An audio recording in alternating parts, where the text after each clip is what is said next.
Whistle blower सैकड़ों महिलाओं के शव दफनाने और जलाने की बात उसने कबूल की है। एसआईटी को वारदात वाली जगहों पर भी ले जा रहा है विसल ब्लोअर। तो आज एसआईटी को फिर से वारदात वाली जगह पर ले जाया गया है। दरअसल कर्नाटक के धर्मस्थल से जुड़े बहुचर्चित सामूहिक हत्या और बलात्कार कांड में सनसनीखेज खुलासे हो रहे हैं, जहां एक रहस्यमयी विसल ब्लोअर पुलिस और विशेष जांच दल एसआईटी को उन जगहों पर लेकर के जा रहा है जहां पर उसने करीब 2 दशक तक सैकड़ों महिलाओं के शव दफनाए और जलाए भी।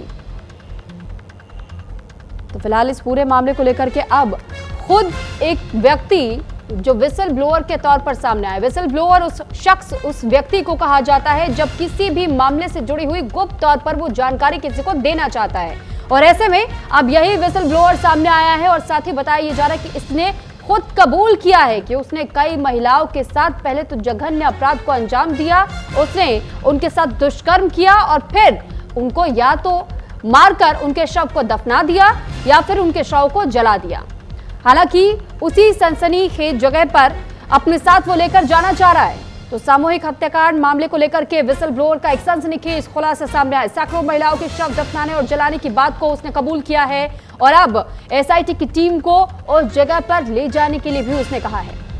तो फिलहाल एसआईटी की टीम के साथ में अब यहां ये पता लगाया जाएगा कि आखिर इस व्यक्ति की मानसिकता क्या थी, आखिर इसने इतनी महिलाओं के साथ में इस तरीके की जघन्य अपराध को अंजाम कैसे दे दिया और क्यों दिया। और इतने समय के बाद खुद एसआईटी की टीम के पास ये व्यक्ति पहुंचता है और उसके बाद से अपने तमाम जुर्म कबूल कर लेता है और वो ये भी कहता है कि मैं आपको उस जगह पर भी ले चलने के लिए तैयार हूं जहां इस घटना को मैंने अंजाम दिया था। तो फिलहाल इस मामले में ये नया मोड़ जरूर है, नया अपडेट भी है। अब इस मामले को लेकर एसआईटी की ओर से जांच की प्रक्रिया को कैसे आगे बढ़ाया जाता है, इसका इंतजार रहेगा।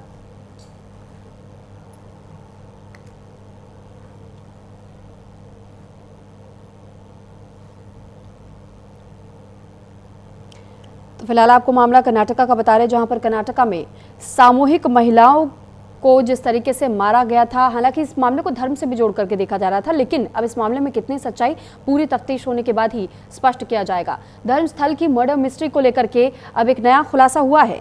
तो कर्नाटका का ये मामला हम आपको बता रहे हैं, जहां पर एक संदिग्ध व्यक्ति अचानक से एसआईटी की टीम के पास पहुंचता है और फिर वो अपना जुर्म कबूल करता है। विसल ब्लोअर के तौर पर ये यहाँ पहुंचा और उसके बाद से उसने इस बात को कबूला कि मैंने देखिए कई महिलाओं का शव दफनाया भी है, जलाया भी है, उनके साथ दुष्कर्म भी किया है। यानी कि इसने पहले तो जो जितने अब तक घटनाओं को अंजाम दिया है उन सभी घटनाओं को लेकर के पहले कबूल किया है और उसके बाद एसआईटी की टीम को अपने साथ वो उस मौकाए वारदात पर भी लेकर के गया जहां उसने इस घटना को अंजाम दिया था। तो ये तस्वीरें हम उसी समय की दिखा रहे हैं आपको जब पुलिस और एसआईटी की टीमें यहाँ इस शख्स को लेकर के पहुंची थी।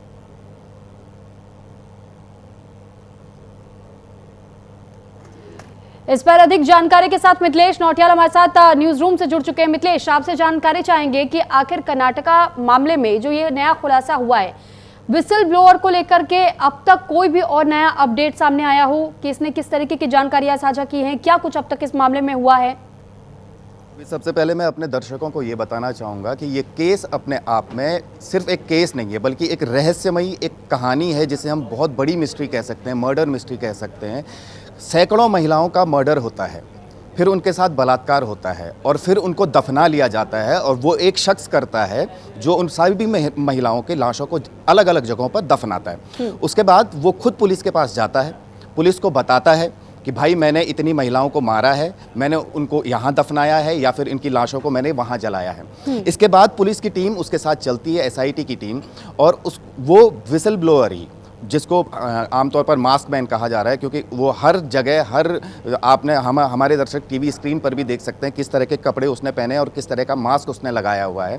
तो वो अब अलग अलग जगहों पर पुलिस की टीम को ले जाता है, एसआईटी को ले जाता है और बताता है कि मैंने ये लाशें यहाँ दफनाई हैं, ये लाश यहाँ दफनाई है, इस लाश को यहाँ जलाया है।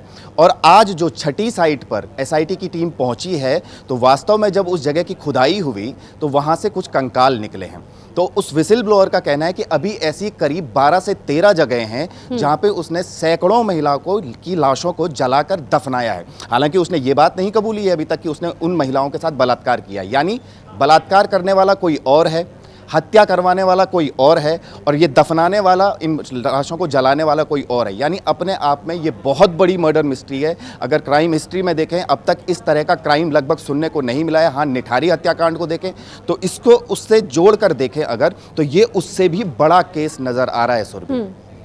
लेकिन मिथिलेश, सबसे बड़ा सवाल ये भी है कि एक धर्म स्थल को चुनना, वहां पर इन शवों को जलाना या दफनाना, तो ये किस प्रकार की मानसिकता को दर्शाता है कि आखिर इस व्यक्ति ने जिस तरीके का, पहले तो इस घटनाक्रम को जब उसने एक्सेप्ट किया है, तो ये बहुत सारे सवाल इस वजह से भी खड़े करता है, क्या कोई राजनीतिक संरक्षण प्राप्त था इस व्यक्ति को? जानबूझ के इसने धार्मिक भावनाओं को ठेस पहुंचाने की कोशिश की, एक तबके को साधने की कोशिश की थी, धर्म स्थल को उसने चुना यहाँ पर शव को दफनाने जलाने के लिए। इस मानसिकता को थोड़ा सा और समझना चाहेंगे।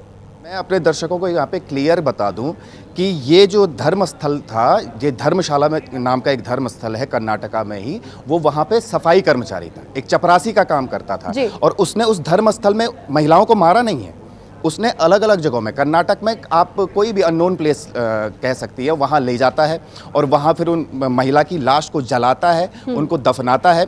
उस केस में अभी एक बड़ा खुलासा ये होना बाकी है कि हाँ, वास्तव में इन महिलाओं, इतनी सारी महिलाओं के साथ, सैकड़ों महिलाओं के साथ अगर कोई बलात्कार कर रहा है और उन्हें फिर हत्या करने का ऑर्डर दे रहा है, तो उससे बड़ा हैवान कौन हो सकता है? तो ये जो मर्डर मिस्ट्री है, ये इसमें अभी और राज खुलने बाकी हैं, क्योंकि आज जब छठी साइट पर SIT की टीम पहुंची है और वहाँ से एस्केलेटर निकले हैं, कंकाल निकले हैं, तो उससे पुलिस बड़ी हैरान है। अब पुलिस को ये शक और ज़्यादा गहरा गया है कि वास्तव में ये हत्याएं हुई हैं अलग अलग जगह कर्नाटक में, किसी भी अननोन प्लेस में वो ले जा रहा है पुलिस की टीम को और वहाँ से लाशें उगल रही है ज़मीन। तो आप अंदाज़ा लगा सकते हैं ये बहुत बड़ा केस है। कर्नाटक पुलिस लगातार इसकी जांच कर रही है और मेरा मानना यह है कि कर्नाटक में अब धीरे धीरे, जैसे आप लगा सकते हैं कि पिछले जो केस हुए हैं, जो लगातार अपराधों का क्राइम बढ़ा है, अब ये जो क्राइम लेकिन है, ये इस वक्त का सबसे बड़ा। हाँ, मिथिलेश, पुलिस का ये भी कहना है कि जब पुलिस ने इस व्यक्ति से पूछताछ शुरू की थी तो इस व्यक्ति का ये कहना था कि मैं इतने समय तक इस वजह से चुप था क्योंकि मुझ पर दबाव बनाया जा रहा था। और कई मंदिर प्रबंधन के भी ऐसे लोग हैं जो कि इसमें शामिल हैं, लेकिन वो उनके नाम अभी खोल करके ले नहीं रहा है। तो यानी कि माना जाए कि इसमें बहुत अभी दिग्गज लोगों के नाम खुल सकते हैं। बिल्कुल बिल्कुल, इस बात का पुलिस को पूरा पूरा शक है कि कुछ बड़े नाम हैं, कुछ बड़ी मछलियां हैं जिन्होंने इसको सिर्फ मोहरा बनाया है। ये सिर्फ एक मोहरा है, शतरंज का मोहरा, खेलने वाली चाल कोई और ही खेल रहा था। तो अब पुलिस इस बात का पता लगा रही है कि वास्तव में वो बड़ा चेहरा कौन था